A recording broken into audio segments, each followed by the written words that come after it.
공교롭게도 김광석 씨가 우리 곁을 떠나던 1996년 대구는 이미 보수 정치권에 죽비를 들었던 적이 있습니다. 제15대 총선에서 집권 민자당이 김종필 총재를 민자당에서 거세하려는 움직임을 보이자 김종필 총재는 갈라섰습니다. 그리고 그 뒤에 신한국당은 총선에서 과반 의석을 만들어내는 것에 실패했고, 대구에서는 13개의 의석 중에 단 2개만 신한국당이 가져갔습니다. 잘 아시는 것처럼 그 뒤에 김영삼 대통령은 당에 대한 장악력이 서서히 줄고, 대선을 앞두고는 삼김청산을 외쳤던 이회창 후보가 득세하게 되었습니다. 조갑재 기자가 2001년도에 증언한 것이 있습니다. 생전에 김영삼 대통령께서 1995년 김종필 총재와의 결별을 후회했다는 이야기입니다. 조갑재 기자는 오기가 세고 자존심이 강한 김영삼 대통령이 그처럼 솔직하게 당신의 과오를 인정하는 것을 본 적이 없다고 했습니다. 정치에서는 타의 추종을 불허하는 승부사였던 김영삼 대통령이 털어놓는 그 후회는 진실한 후회였을 것입니다. 그 정치 파동의 끝에서 보수 진영은 그 뒤로 10년간 집권하지 못하며 좌충우돌했기 때문입니다. 2022년 지금 대구 시민들은 다시 한번 죽비를 들어야 합니다. 어렵게 되찾아온 정권, 그리고 처음으로 젊은 세대가 정치에 관심을 두고 적극 참여한 대선의 결과, 이것이 결코 무너지게 내버려둬서는 안 됩니다. 복지부동하는 대구의 정치인들에게 강자에게 강하고 약자에게 더 약하라는 명령을 내려주십시오.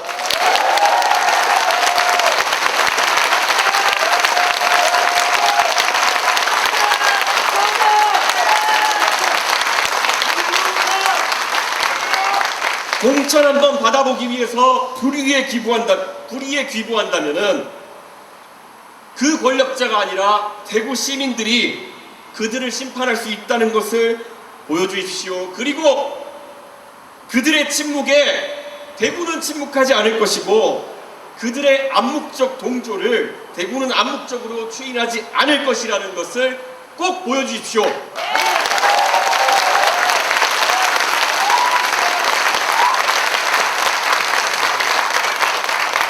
이제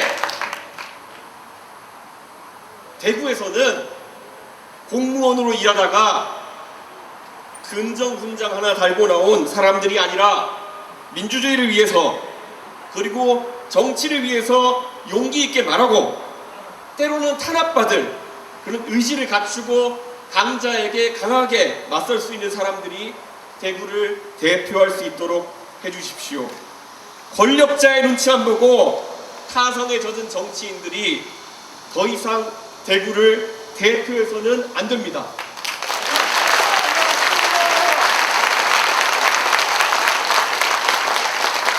과거 김일동 의원의 아버지 되시는 김두한 의원은 본인의 표현에 따르면은 배움도 부족하고 또 해방 전후의 과정 속에서 잘못한 것도 많았지만 삼선 개헌에 맞서서 자당 내에서 투쟁하였고, 나중에 국민의 공분을 사는 사카린 밀수 사건을 맞아서는 국회 회의장에서 인분을 투척하고 구속되어 옥고를 치렀습니다.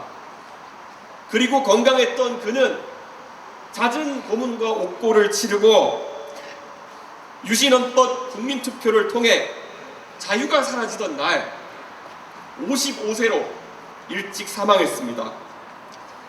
적어도 거리의 주먹패였던 그가 정치인으로 활동했던 기간만큼은 정치 권력이나 경제 권력이 아니라 국민이 바라보는 관점에서 이야기를 했던 것이 아니겠습니까, 여러분?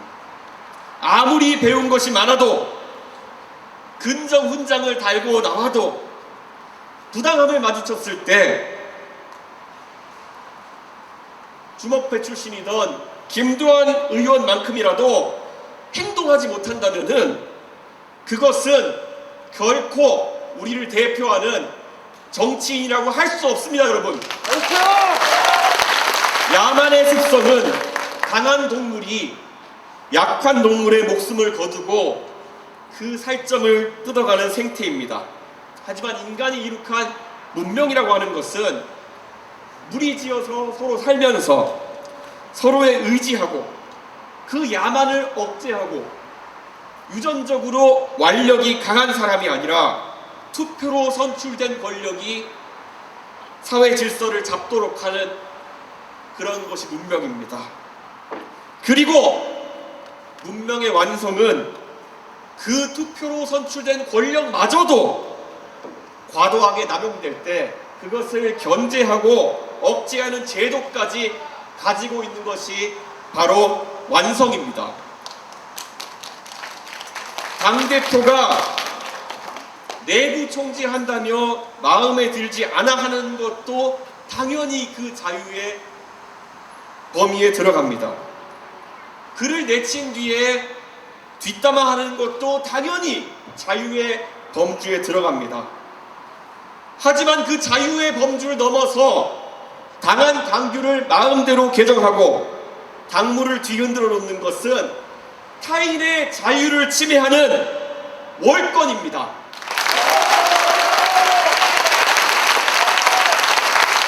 무엇보다 법원의 판결도 무시하고 당원 당규를 졸속으로 소급해서 개정해서 스스로의 부끄러움을 덮으려고 하는 행동은 반헌법적입니다.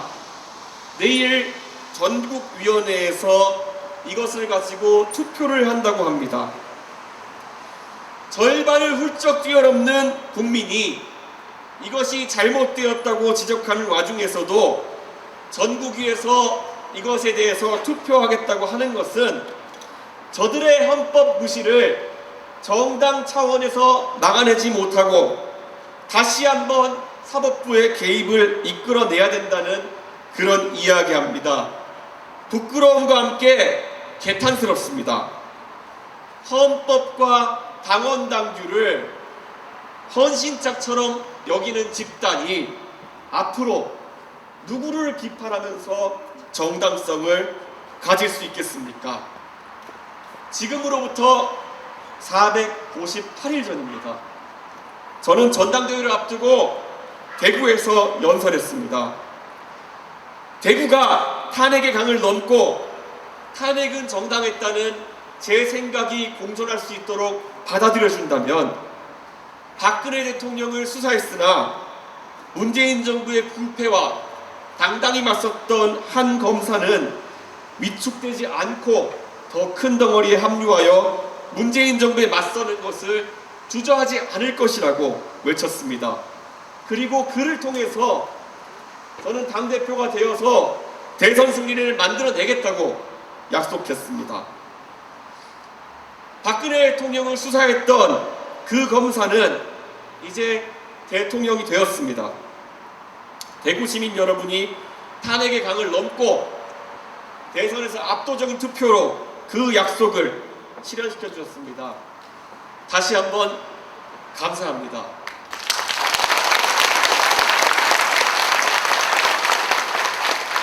그런데 이제 얄궂게도 저는 대구 시민께 새로운 약속과 새로운 제안을 하고자 합니다. 대구가 한 번 더 기적에 앞서졌으면 합니다. 국민의힘이라는 정당이 민주적으로 운영될 수 있도록 여러분의 목소리를 내어주십시오. 대구의 정치인들이 비겁하지 않도록 독려해 주십시오.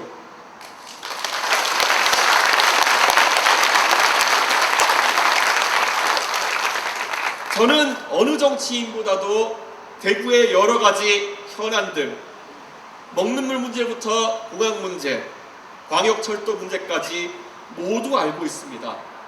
하지만 오늘 이 자리에서 그 문제를 언급하지 않겠습니다. 지금은 세세한 정책에 대한 공감보다 여러분의 용기와 참여가 필요한 시기이기 때문입니다. 대구의 세세한 정책적인 문제는 여러분이 언론을 틔워주시는 순간 대구의 젊은 세대에 의해 더 나은 방식으로, 더 좋은 해법으로 표출될 것입니다. 젊은 세대가 정치적으로 목소리를 내고 숨막히지 않고 자신들의 의견을 자유롭게 개진할 수 있을 때 젊은 세대는 그들이 교육받고 살아온 대구를 떠나기보다 대구에서 정치적인 꿈을, 사업의 계획을, 그리고 학문의 기회를 찾을 것입니다. 이것은 절대 이중석의 이야기가 아닙니다. 바로 여러분 자녀의 이야기입니다. 그리고 여러분 손자, 손녀의 이야기입니다. 아니 어쩌면은 아직 태어나지도 않았을 미래의 대구의 젊은 세대의 이야기입니다. 영남 사림의 정신은 왕에게도 직언할 수 있는 용기를 한 축으로, 그리고 퇴계 이황이 26살 어린 고봉 기대승과 서찰로 7년간 논쟁하면서 전혀 꼰대스럽지 않았던 그 자유분방함을 또 다른 축으로 합니다. 이 두 개의 축을 다시 구축해서 다시는 지지 않을, 앞장서서 개혁하는 민주적인 정당을 만들어서 대구 시민들에게 보답하고자 합니다.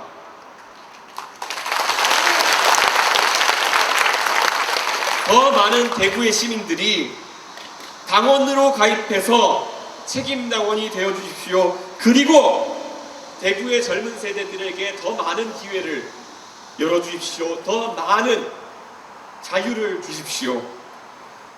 곧 추석이 다가옵니다. 올해 추석에는 가족들끼리 모여서 그간 못한 대화를 하시고 잠시는 노소가 둘러앉아 젊은 세대가 바라는 대한민국의 미래에 대해서 같이 이야기를 나눠주십시오. 아니 먼저 물어봐 주십시오. 그들은 배울 만큼 배웠고 기성세대가 대한민국을 사랑하고 공동체를 사랑하는 만큼 공동체를 사랑합니다. 그들이 말할 공간을 열어줄 때 그들은 마음을 엽니다. 명절에 정치 이야기하면은 다툼이 일어난다는 이야기 들을 용기가 없어서, 들을 준비가 안 돼 있어서 그럽니다. 자신의 말을 들어주고자 하는 사람에게 화를 내고 귀를 닫는 젊은 세대는 없습니다. 그들의 마음을 꼭 열어주시고 같이 소통해 주시고 다시 한번 여의도의 그들이 두려워할 수 있는 세대 포이론을 완성시켜 주십시오.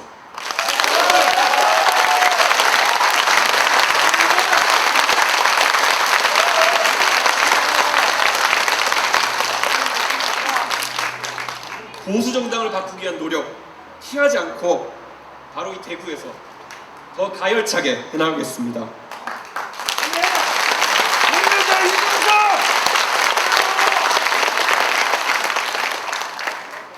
여러분이 도와주지 않으신다 하더라도 저는 이 길을 가겠습니다. 하지만 여러분이 도와주신다면은 그날은 더 일찍 올 것이라고 확신합니다.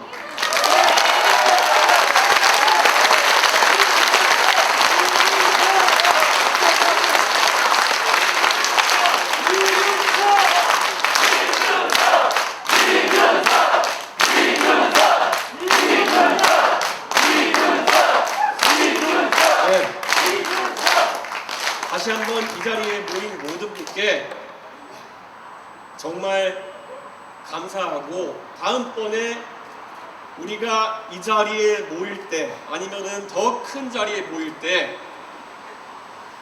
더 많은 환호를 받으면서 모일 수 있도록 여기 계신 분들에게 부탁드리고 싶은 것은 오늘 이 자리가 파하고 집에 돌아가시기 전에 이 김광석 거리에 있는 상점에서 차 한 잔 마시고 밥 한 끼 드시고 그렇게 헤어져 주셨으면 하는 그 바람입니다. 그리고 혹시나 이 자리에 함께 하지 못한 분이 있으신다 하더라도 영상으로 이것을 보고 계신 분이 있다면은 언젠가 대구에 방문하셨을 때 대구광역시 중구 대봉동에 김광석 거리에 방문해서 추억을 만드셨으면 하는 생각입니다. 모두 감사하고 사진 찍고 싶으신 분은 밖에서 기다리겠습니다. 감사합니다.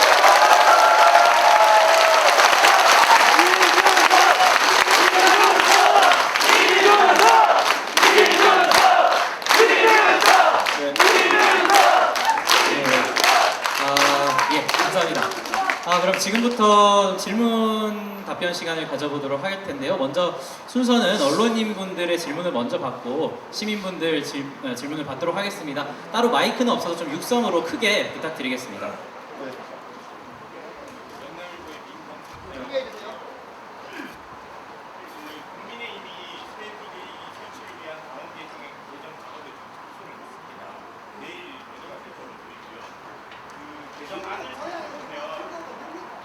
네.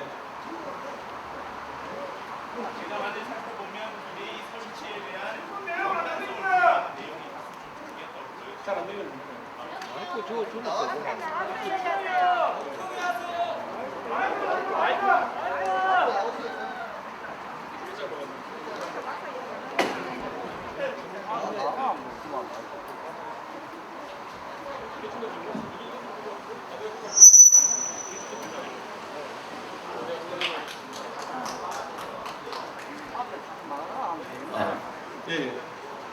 네, 영남일보의 민경석 기자라고 합니다. 국민의힘이 지금 새 비대위 설치를 위한 당원 개정에 착수했습니다. 개정안을 살펴보면 비대위 설치에 정당성을 부여하기 위한 내용이 좀 다수 담겼는데요. 이런 부분에 대해서는 좀 어떤 입장을 갖고 계신지 여쭤보고 싶습니다. 원래 또 사자성어인지 모르겠지만 위임 설법하지 말라고 했습니다. 예. 사람을 상정해놓고 법을 만드는 것은 잘못된 것이다 라는 뜻일 테고요. 그리고 이것은 굳이 사자성어를 들먹이지 않는다 하더라도 소급하여서 입법하는 것은 우리 헌법이 금하고 있는 그런 행동입니다. 지금 그분들이 무엇을 위해서 그들의 기본 양식과 양심에 반하는 행동을 하고 있는지 모르겠으나 안타깝게도 상임 전국위는 그것을 막아내는 보루가 되지 못했습니다. 저는 혹시라도 이 지금 영상을 보고 계신 전국 위원들이 계시다면은 양심을 걸고 행동해 주실 것이라 이렇게 생각합니다. 그리고 만약에 우리 국민의힘이 양심이 없는 정당이라고 표결로서 드러날 경우에 그때 행동 양식은 아까 알려드렸습니다. 예. 그들이 도태될 수 있다는 믿음을, 그 불안감을 아마 시민들이 심어줄 것이다 이렇게 생각합니다.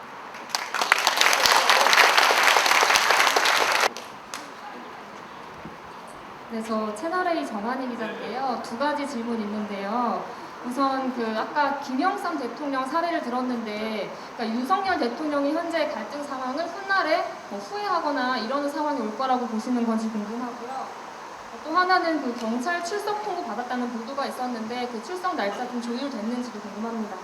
우선 경찰 출석과 관련된 부분은 경찰 측에서 저한테 문의가 왔고 저는 제 변호인과 그것을 상의하도록 일임했습니다. 그렇기 때문에 변호인이 현재 당내 어떤 가처분 상황이라든지 당내 절차와 크게 상충되지 않는 선에서 협의를 하고 있는 것으로 알고 있습니다. 그리고 저는 이재명 씨와는 다르게, 이재명 대표와는 다르게 저는 출석을 거부할 의사는 없습니다. 그리고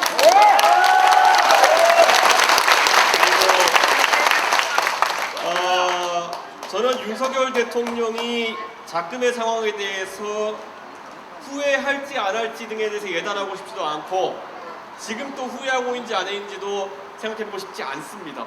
예, 왜냐하면은 모든 것은 부메랑입니다.